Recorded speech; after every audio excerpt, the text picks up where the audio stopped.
இந்த வெடிப்புல அப்படி கால் அப்படியே மாட்டிக்குது பிடிச்சு. இந்த தலையில இருக்க கூடை சரிந்து கீழே விழுகுது. அந்த சென்னல் அரிசி கீழே விழுந்துருச்சு, மாவடு கீழே விழுந்துருச்சு, அந்த கீரை அப்படியே இருக்கு.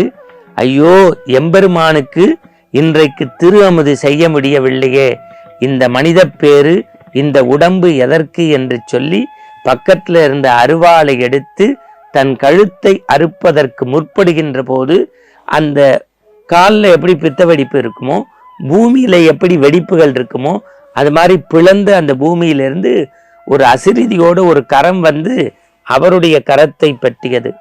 தாயனாரே, என் மீது நீங்கள் தாய் போல அன்பு கொண்டிருக்கின்றீர்கள், நீங்கள் இக்காரியத்தில் இறங்குவது முறையன்று. உங்களுடைய அன்பை, பக்தியை, மேன்மையை உலகத்திற்கு காட்டுவதற்குத்தான் இந்த நாடகம் என்று சொல்வதை போல அசிரிதி சொல்லி அருவாளை அப்படி தூக்கி வாங்கி போடுறாரு.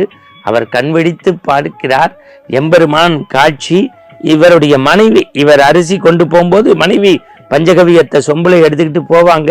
அந்த மனைவியும் கீழே விழுந்து கிடக்காங்க. 2 பேருக்கும் ஆனந்த கூத்தானின் அன்பு காட்சி. சிவத்தொண்டை நாள்தோறும் பிறகு செய்து சிவபதம் அடைந்தார்.